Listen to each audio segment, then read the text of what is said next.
Hello दोस्तों, नमस्कार। आप सबका स्वागत है हमारे यूट्यूब चैनल सतरंगी विवाह गीत में।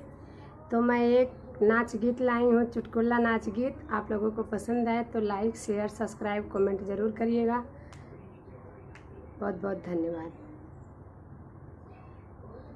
खेतवा में आयल बसियार छोटी नदी, खेतवा में आयल बसियार छोटी नदी, सियार छोटी नदी, सियार छोटी नदी, सियार छोटी नदी, खेतवा में आयल बसियार छोटी नदी, खेतवा में आयल बसियार छोटी नदी, जाई के अपने ससुर के जगवली, जाई के अपने ससुर के जगवली, अरे सासु नहीं बोले एको बार छोटी नदी, सासु नहीं बोले एको बार छोटी नदी, खेतवा में आयल बसियार छोटी नदी, खेतवा में आयल बसियार छोटी नदी,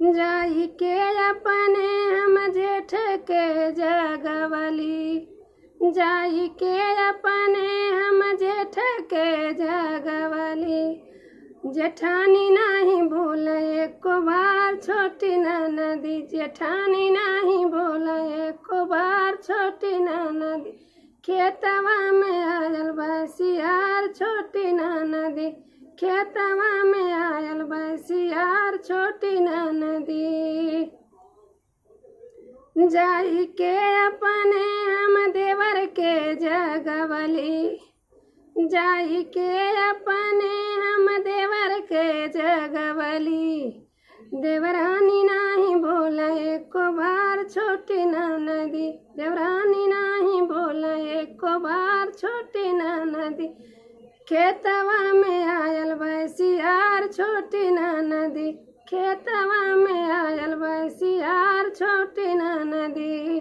दोस्तों, आप लोगों को मेरी ये चुटकुला नाच गीत कैसा लगा है कमेंट करके ज़रूर बताइएगा।